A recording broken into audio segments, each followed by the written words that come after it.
여러분, 착한 사람은 연애에서 매력이 없습니다. 부모님은 착한 사람을 좋아합니다. 근데 상대는 아닙니다. 이거 인정하기 싫어도 현실이에요. 왜 착한 사람은 매력이 없을까요? 매력은 끌림이고 끌림은 결핍에서 옵니다. 결핍이란 상대가 주지 않아서 생기는 그 갈등에서 오는데 착한 사람은 결핍을 만들어주지 않습니다. 오히려 다 퍼주고 다 맞춰주고 다 참아주면서 상대에게 이 사람은 나 없어도 나를 좋아해 줄 거야 라는 이런 확신만 주게 되거든요. 그러면 과연 상대는 어떻게 될까요?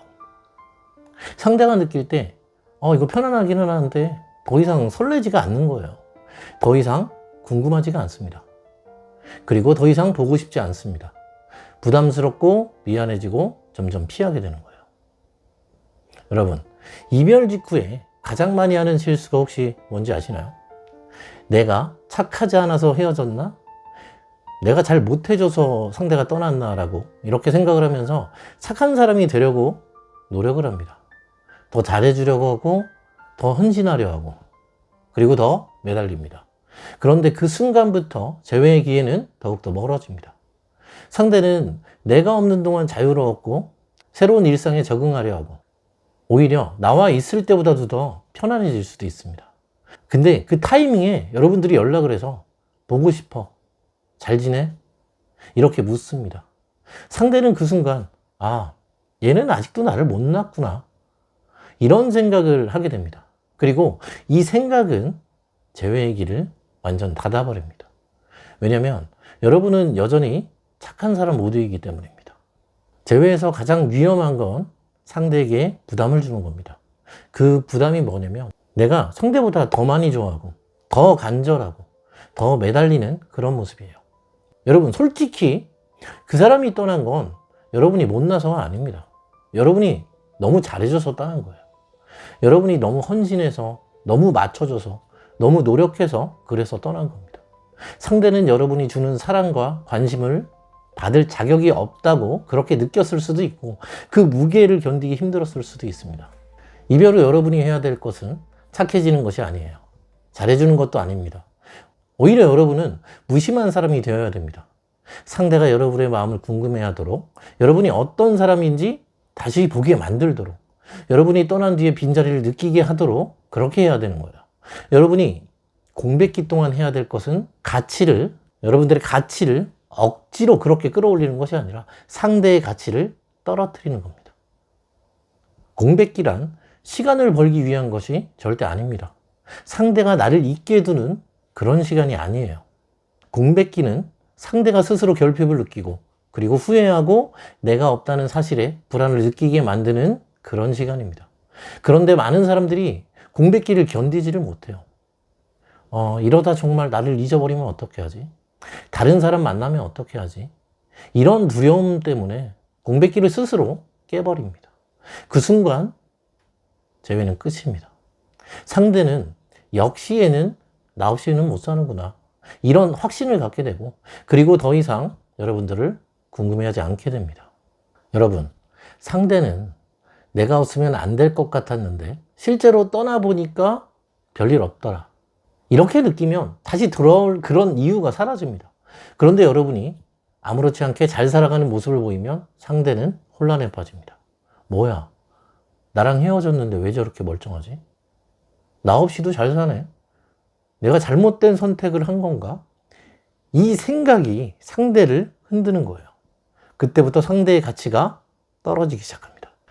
여러분이 공백기 동안 해야 될 것은 간단합니다. 상대방이 여러분이 떠나도 괜찮은 척 하지 못하게 만드는 것. 여러분이 떠난 게 손해라는 걸 스스로 깨닫게 만드는 거예요. 여러분이 행복하고 바쁘고 건강하고 잘 웃고 잘 지내는 모습을 보여주면 상대는 불안을 느끼고 결핍을 느낍니다. 그게 바로 재회의 시작입니다. 공백기는 시간 때우기가 아니에요. 연락을 끊고 숨는 게 아닙니다. 진짜 공백기의 목적은 단 하나입니다. 상대의 마음을 무너뜨리기 위해서예요. 상대가 떠난 뒤 해방이다. 그렇게 신나있던 그 마음을 이게 맞나? 이런 의심으로 바꾸는 것. 그게 공백기의 진짜 역할입니다. 처음에는 상대도 해방감을 느낍니다. 자유롭고 편하고 더 이상 신경 쓰지 않아도 되니까 해방감에 취해 있죠.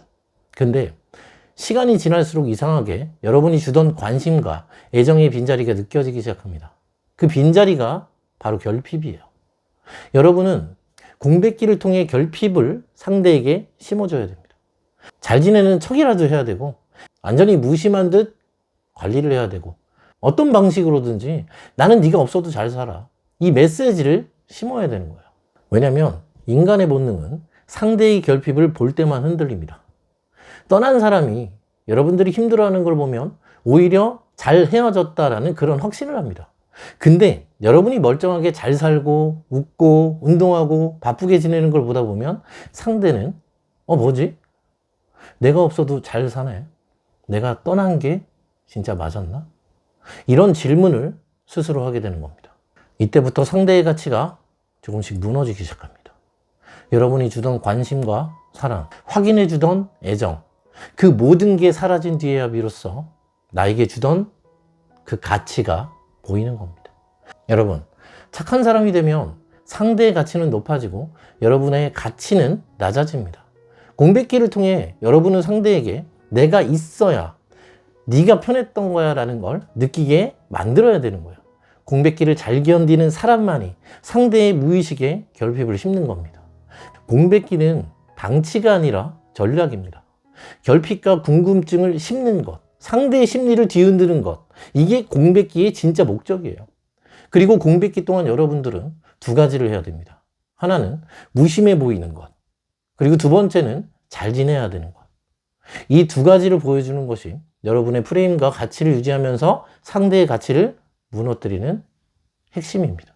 지금 이 순간에도 여러분이 공백기를 어떻게 사용하느냐에 따라서 재회의 가능성은 완전히 달라집니다. 절대 잊지 마세요. 상대는 여러분이 흔들리는 모습을 보면 편안해지고 여러분이 무심해질 때 불안해집니다. 이 단순한 심리 구조가 재회의 핵심이에요. 이제 여러분이 진짜로 알고 있어야 될 건 공백기 이후에 내가 무엇을 어떻게 해야 재회가 이어지는가입니다. 공백기를 통해서 상대의 가치를 떨어뜨리고 상대에게 결핍을 심었다면 이제 중요한 건 바로 상대가 여러분들께 연락을 해올 때 여러분이 어떤 태도로 대응하느냐, 이게 되게 중요한 겁니다. 많은 분들이 이 타이밍에서 다시 망칩니다. 연락이 상대에게 오자마자 반가운 나머지 감정을 다 쏟아내고 우리 다시 한번 잘해보자. 네가 너무 보고 싶었다. 이제 내가 더 잘할게. 이런 말들을 해버립니다. 그러면 어떻게 될까요? 상대는 다시 마음이 편해집니다. 아, 역시 얘는 나 없으면 안 되는 사람이네. 이런 생각이 들면서 다시 떠나버리는 거예요. 여러분, 상대에게 연락이 왔을 때는 이 연락을 담담하게 받아야 되는 거예요. 짧게 그리고 가볍게 웃으면서 잘 지냈어? 응, 나도 잘 지내. 딱 이 정도로만 여러분들의 감정을 절대 다시 꺼내시면 안 됩니다. 여러분의 그 마음속에 있는 상대를 좋아하는 그 마음을 감추는 게 핵심이라는 거예요. 여러분이 이미 잘 지내고 있다는 그런 신호를 주셔야, 그래야 상대는 이 결핍 상태에서 이 사람이 나 없이는 안 될 줄 알았는데 뭐지? 왜 이렇게 멀쩡한 거지? 이런 충격을 받는 거야. 그리고 여러분들이 더 궁금해지는 겁니다. 더 보고 싶어집니다. 그제야 상대는 여러분께 진짜로 돌아오고 싶어지는 거예요.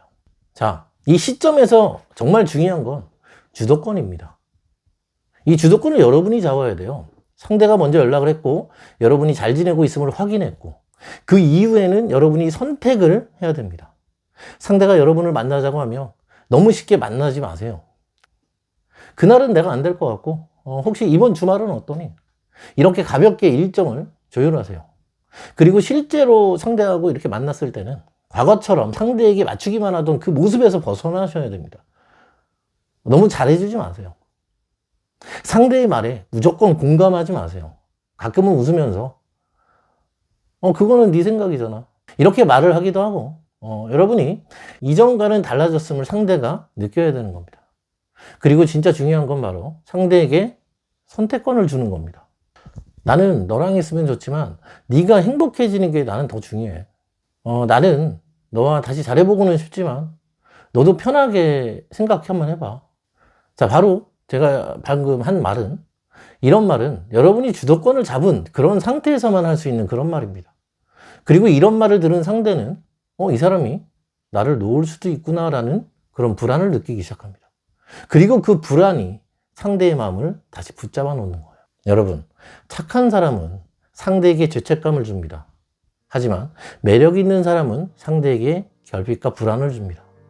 결핍은 상대의 마음을 흔들고 죄책감은 상대의 마음을 멀어지게 만듭니다.